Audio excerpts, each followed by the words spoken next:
senang menemani Anda di hari ini. Semoga yang menonton channel 1 Channel dalam keadaan sehat. Oh ya, ini di hari perdana setelah Lebaran Idul Fitri 1444. Saya dan kru channel 1 Channel mengucapkan selamat hari raya Idul Fitri. Mohon maaf. Baik, hari ini kita akan berbincang tentang sosok Ketua KNPI Provinsi Riau versi sebelah.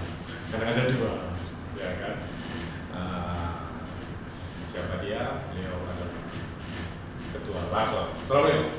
Salam. Ketua. Jadi, guys, Ketua Langsor ini identik dengan kacamatanya. Ya, kenapa kacamatanya itu? Keren sekali. Selalu dipakai dan apa namanya? Kalau kita lihat di TikTok Warta Kota ya, Warta Kota, beliau suka sekali mengkritisi apa yang terjadi di Riau pada khususnya. Kalau saya bertanya sama ketua, kenapa hobi betul kita mengkritisi? Apa itu?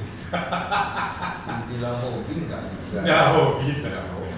Cuman dia ingin namanya kita civil society, masyarakat sipil, kita tentu turut serta ambil bagian dalam proses pembangunan, dalam proses pemerintahan, dalam proses bagaimana daerah, bagaimana jalannya roda pemerintahan yang dilakukan oleh pejabat ini berjalan baik.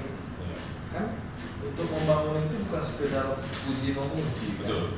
Tentu kritik itu bagian dari wujud nyata cinta terhadap daerah, terhadap seseorang yang dikritik. Karena kalau misalnya dipuji itu tidak masuk ke kewajiban. Iya, kalau misalnya ada sesuatu hal yang kurang, itu memang kita kritisi ya. Tidak ada ancaman-ancaman kah? Nah, kalau ancaman, teror, tekanan ya sudah sangat inilah, udah lupa saya udah berapa kali. Iya. Berarti sudah banyak tekanan ataupun ancaman-ancaman, bahkan teror juga ya, dihubungi terus. Benar. Terkadang begini, kadang kalau misalnya kita lah sebagai seorang media ini, kita melakukan suatu kritikan yang mendengar orang lain tuh. Biasanya begitu. Apakah seperti itu? Ya tidak, kita murni mengkritisi karena memang kita lihat ada sesuatu yang tidak beres, ada sesuatu yang tidak baik. Nah, kendati memang banyak di luar sana, tentu banyak sudut pandang, penilaian berbeda. Nah, ini paling kepentingan segala macam. Ya kami punya kepentingan bagaimana kita ini masyarakat memiliki benar-benar merasakan haknya selaku masyarakat atas pelayanan pemerintah yang baik.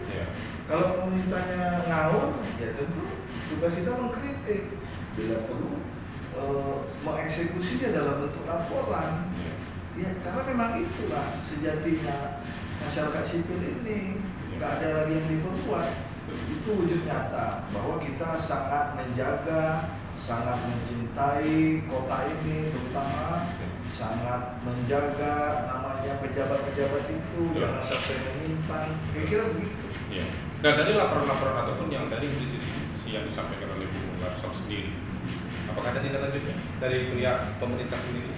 Dari berbagai yang kami lakukan, ya alhamdulillah mayoritas sudah banyak menghasilkan yang baik, sudah banyak dirasakan, ditindaklanjuti, walaupun memang ada beberapa yang masih menunggu proses, apalagi untuk saat ini para pemerintah itu disibukkan oleh hari-hari besar. Ya, untuk stadionnya paling minggu depan ada beberapa laporan kami yang baru masuk, sampai hari ini belum ditindaklanjuti. Mungkin karena suasana lebaran mungkin. Kalau boleh tahu apa itu? Kayak bagi sedikit. Ya, ada beberapa kaitannya dengan dugaan tindak pidana korupsi, kaitannya tentang uang prestasi oleh beberapa pejabat, terkait juga dengan lambannya proses di kepolisian yang memang hampir masuk pada ranah obstruction of justice itu. Ada banyak hal seperti yang terjadi di Medan. Bayangkan saja Desember 2022 itu laporan yang baru-baru ini polisi Akhirudin yang anaknya mengkroyok mahasiswa itu banyak kami alami di Pekanbaru ini. Oh, ternyata ada juga kan? Sangat banyak. Kita lapor ini bahkan bertahun-tahun baru ditindaklanjuti. Nah ini gejala yang tidak baik. Kita tidak boleh membiarkan pejabat ataupun khususnya APH kesewenang-wenangan itu, nggak boleh. Siapa lagi yang memperhatikan itu kalau bukan kita ini? Betul. Terkadang kan memang perbuatan yang kita lakukan ini sesuatu yang mengkritisi itu kan sebenarnya bagus, namun ada yang pihak-pihak yang kurang begitu terima dalam arti kata atau mengkritisi hal tersebut. Nah, dari sudut pandang dari Larson sendiri, masalah mengkritisi ini seperti apa? Sebenarnya kan hal-hal yang lumrah ya. Itu tadi kita kan sebagai ya sesuatu yang benar ya kita perhatikan, kita luruskan kembali. Ya, contoh misalnya kayak ada beberapa kasus yang mencuat ini terdapat OTT kemarin, namun belum ada diproses. Kemarin yang etos gitu juga disuruh proses sama KPK, namun kita tidak tahu apa hasilnya, apakah baik-baik saja atau tidak kan? Itu perlu kita kritisi kembali. Nah, menurut Bang Rosus ini seperti apa tuh? Yang ya banyak lah tidak banyak yang tidak suka juga mungkin ya sama yang kita lakukan. Ya, suka nggak suka itu terima saja. Suka nggak suka itu sudut pandang, itu konsekuensi.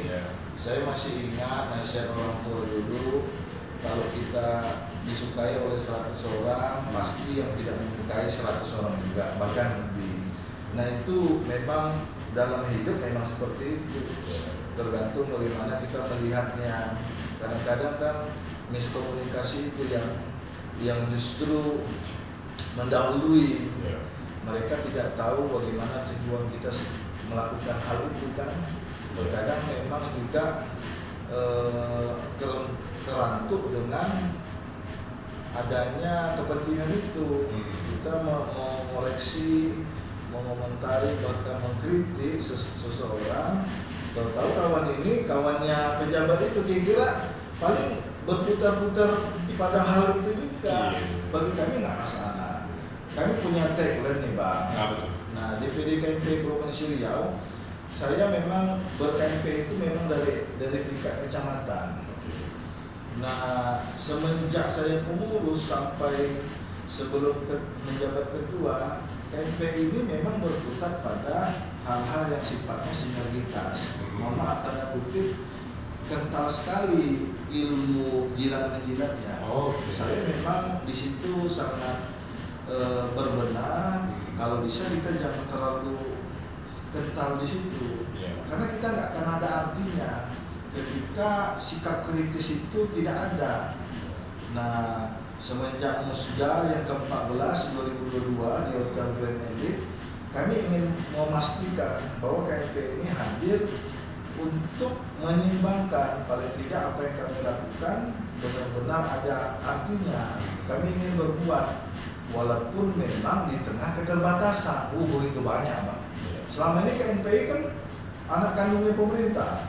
Makanya saya pun bingung kok kenapa salah satu organisasi kepemudaan KMPI kok malah mengkritisi tidak apa gitu.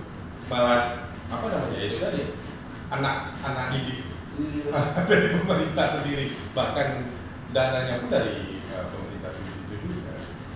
Nah untuk kepengurusan kami tidak, ini murni swakelola, murni gotong royong, agar kami pun tidak tertutup dengan hal-hal begitu. Kalau dibantu jadi tidak bisa bebas kan. Ya alhamdulillah sampai hari ini kami masih bisa membantu, kami masih bisa menghadirkan keadilan. Nah itu yang paling penting Bang. Menghadirkan keadilan ini walaupun kami begitu banyak keterbatasan, tapi sebisa mungkin nih Pak, merubah yang namanya air mata menjadi mata air kehidupan dari berbagai aspek. Saya perlu sampaikan, ini bukan bermaksud ria, sudah beberapa masyarakat, kepala keluarga yang kami bantu berobat gratis, bahkan melahirkan gratis. bahkan kita pun ikut support itu. Bahkan bagi-bagi minyak untuk pengendara ojol pun ada juga Sudah dilakukan. Sudah dilakukan ya. Bahkan ada sampai dirujuk ke RSCM Jakarta, ada kamker. Jadi ini hal-hal yang perlu kita juga support, kegiatan-kegiatan sosial, jangan hanya anti kritik itu saja dilihat. Ya. Boleh. Apalagi sesama aktivis, kadang-kadang banyak. Justru aktivis itu yang memusuhi kami. Kami punya tagline, musuh terbesar kami itu bukan sesama aktivis atau jurnalis. Musuh terbesar adalah pejabat yang korup, pejabat yang kesewenang-wenangannya terlalu berlebihan. Memang benar, kita nggak ada yang lurus, nggak ada yang bersih-bersih amat, tapi jangan kebablasan, jangan terlalu maruk bang, kemaruk, serakah betul, nggak boleh. Kami begitu, KNPI siap sedia menjadi garda terdepan dalam melawan itu ketidakadilan. Iya, luar biasa ya. Ya kita berharap semua yang khususnya juga jurnalis juga bisa mengkritisi hal yang kayak gitu yang kita lakukan. Ya namun akan tetapi tadi kebanyakan ini tadi ada salah satu contoh kemarin kasus yang saya tidak sebutkan namanya Pak ya. Ternyata barang ini mungkin ada pihak ketiga koordinasi terjadi damai atau tidak perlu diangkat lagi di media dan hilang gitu saja gitu. Nah itu sebagian dari perjuangan-perjuangan yang miskom ya. Kita tidak bisa memang bergerak sempurna, tapi kadang-kadang di perjalanan dalam perjuangan ini ada yang berkhianat, ada yang tidak sejalan. Saya perlu sampaikan di sini bahwa juga KNP Riau punya kemitraan media yang berani. Saya sebut saja Warta Kontras sama Opsinews. Ini media yang memang berani untuk mendobrak hal-hal yang sifatnya ketidakadilan. Namun banyak juga media yang memang ya walau-walau justru menjadi humasnya pemerintah, justru menjadi juru bicaranya pemerintah. Atau saling membackup gitu. Saling backup, sedih bang, nggak boleh begitu. Kita harus duduk di tempat yang punya benar-benar kita punya semangat untuk menyeimbangkan. Boleh memang kemitraan, tapi jangan kebablasan terlalu kan. Itu sih semangatnya bagaimana dalam pelaksanaan kebijakan pemerintah berjalan dengan baik. Coba lihat di Pekanbaru ini Pak, sudah terlalu banyak hak kita dirampas. Jalan lubang aja, mestinya kalau sesuai undang-undang kita bisa menggugat itu. Rusak ban motor, ban mobil, itu kerugian kita dan hak kita untuk menuntut. Tapi apa boleh dibuat? Jangankan berlubang sedikit. Di Pekanbaru ini banyak jalan yang sudah jadi kolam Bang. Bukan kolam lagi ya, tempat pemandian. Betul, apalagi bekas galian ipal nggak tahu apa banyak sampai sekarang pun ya kita lihat jalan di Singosari ataupun jalan Rokan itu luar biasa sekali dan jalan-jalan. Nah kemarin saya ngomong sama Kadis PUPR Provinsi Riau, ada anggaran yang dikeluarkan oleh Kadis PUPR dari Bantuan Keuangan 15 miliar untuk memperbaiki jalan Parit Indah, kemudian ada di Jalan Paus juga, itu ada 4. Namun sampai hingga saat ini tidak ada juga realisasi untuk perbaikan jalan tersebut. Memang ada beberapa pemerintahan, kami lihat ada 1-2 orang dewan yang mengkritisi tentang sedikitnya anggaran dikucurkan untuk pengerjaan. Padahal kita bisa melihat akses sudah terbuka. Untuk pemeliharaan jalan itu tidak kecil biayanya. Untuk pemeliharaan bukan untuk pembangunan. Jadi hal yang aneh sih, apalagi mungkin abang mendengar ada beberapa hari yang lalu para pemuda yang justru mengeluarkan uangnya untuk memperbaiki jalan. Mestinya itu menjadi cambuk oleh pemerintah. Maksudnya terpeleng gitu ya? Mestinya. Ini malah kok jalan ini aja, jalan ini satu kok belum, kan lucu gitu. Atau Neman juga kemarin dia bilang saya. Itulah lucunya pemerintah. Ada pejabat memang bang, justru melihat hal itu dia minta diperbaiki di sana. Iya. Inilah pejabat yang tak tahu malu bang. Saya sebenarnya justru saya jadi sedih. Iya. Ada mental pejabat yang nggak tahu malu, yang justru meminta pemuda itu perbaiki sana. Kalau saya tuh kalau seperti di Korea Utara dia pasti mundur, bahkan bunuh diri harus begitu. Kan harus malu. Iya memang. Malu bang. Di negara kita ini nggak malu mungkin sudah ada. Mungkin bang ya. Sudah putus.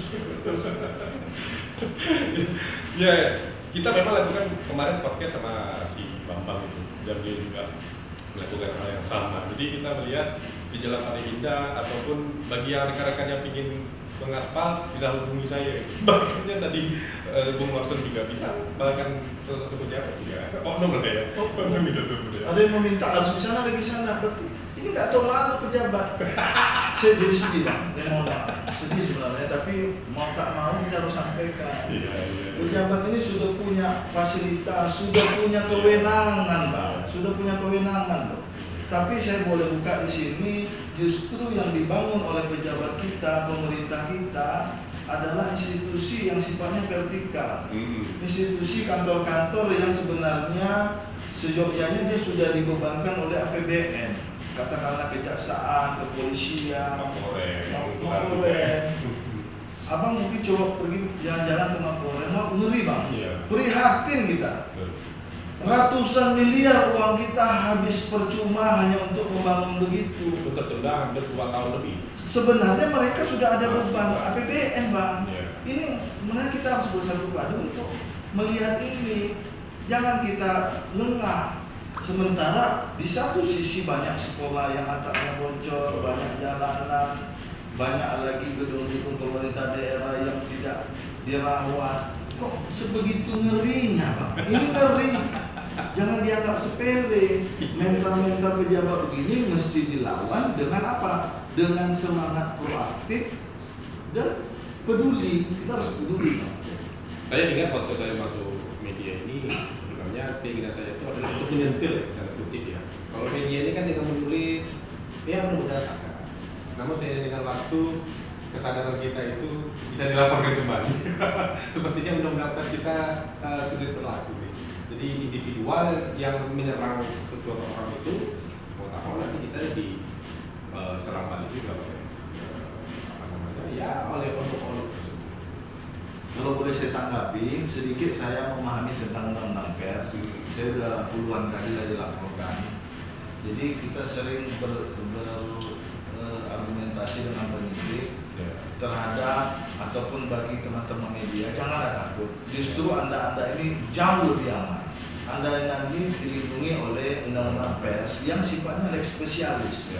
Pidana itu tidak bisa menyentuh itu. Lex spesialis ini jauh undang-undangnya. Kalaupun memang ada sengketa pers, maka harus banyak laporannya bang. Dia harus laporkan dulu ke Dewan Pers, ada hak jawab, hak koreksi, itu banyak. Makanya saya bilang media ini aman. Inilah alat untuk bagaimana kita ambil bagian dalam proses perbaikan. Justru seperti saya hanya dilindungi oleh undang-undang narasumber. Jauh lebih aman media, tapi nyatanya apa? Teman-teman media banyak yang lebih segan kan, lebih khawatir. Lebih aman. Abang yang bilang ya, saya ya. Lebih aman itu dalam tiga kali ya, tidak mau berbicara. Oh sibuk, nggak mau repot. Sibuk, ya mengeluarkan berita-berita yang bagus-bagus. Kita pun ada juga mengkritisi hari ini. Mungkin kayak opsi news tadi dengan warta itu berani media. Saya nggak tahu siapa yang punya. Itu siapa yang punya ya. Baiklah, itu tadi bincang-bincang kita dengan Bung Larson, Ketua KPI Provinsi Riau. Mungkin terakhir ada kata-kata yang disampaikan oleh pemerintah provinsi ataupun kota, kabupaten dan yang lainnya. Baik bang, terima kasih atas ruang waktu ini. Kami berharap agar kedepannya tanpa mengurangi rasa hormat, tidak bermaksud untuk menggurui para orang tua kami, pemerintahan daerah, baik itu Pemprov Provinsi Riau maupun Pemko 12 kabupaten kota, marilah berjalan lurus. Karena Bapak Ibu para pejabat dengan berjalan lurus, saya yakin tidak akan ada beban. Sampaikanlah yang nyata. Dan amat sangat berdosa lah Bapak Ibu yang sudah diberikan kewenangan, yang sudah diberikan tanggung jawab, tapi menyimpang terhadap hal-hal itu. Kami yakin dan percaya terhadap pejabat yang mengkhianati rakyat, itu hukumnya bukan sekedar di dunia Pak. Kita harus ingat bahwa alam ini pun akan bekerja. Hindari Bapak Ibu para pejabat, hindarilah ilmu-ilmu sandiwara. Jangan lagi kita berkutat dengan hal begitu. Nothing tulus saja.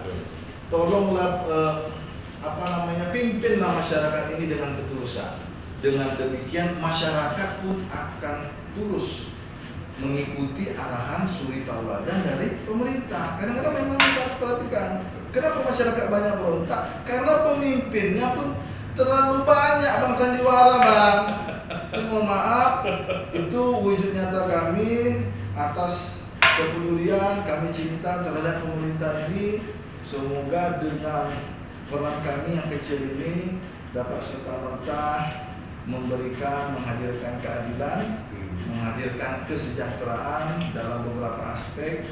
Ya, wabil khusus tentu dari sisi DPD KMP Provinsi Riau, ya kami terkait dengan penegakan hukum mudah-mudahan akan lebih baik, karena ketahuilah, ini terakhir Bang ya, sekarang zaman hari ini bukan hanya Tuhan saja yang ditakuti. Ini harus tahu nih, bukan sekedar Tuhan yang ditakuti, ini perlu dipahami. Tapi murkanya netizen ini bahaya. Murkanya netizen bahaya. Netizen malah. Netizen kita nggak tahu siapa dia, tapi hari-hari ini kita sudah lihat banyak terungkap kasus yang justru dengan semangat netizen itu langsung diproses. Makanya bukan hanya Tuhan, netizen pun harus ditakuti. Jangan sampai viral terlebih dahulu baru diungkap. Sedangkan yang biasa-biasanya hanya lepas. Iya, itu banyak. Ada hashtag itu no viral, no action. Jangan begitu. Ini bukan negeri badut, Bang. Ini banyak pemerintah, kita nggak boleh begitu. Nating tulus lah bekerja dengan baik, maka Bapak Ibu pun akan tenang tidurnya, maka kami pun akan benar-benar menjadikan panutan terhadap pemerintah. Demikian, wastabiqul khairat. Wassalamualaikum warahmatullahi wabarakatuh. Baiklah, itu bicara saya dengan Bung Hasan. Saya Kasat Putra. Mohon undur diri. Assalamualaikum warahmatullahi wabarakatuh.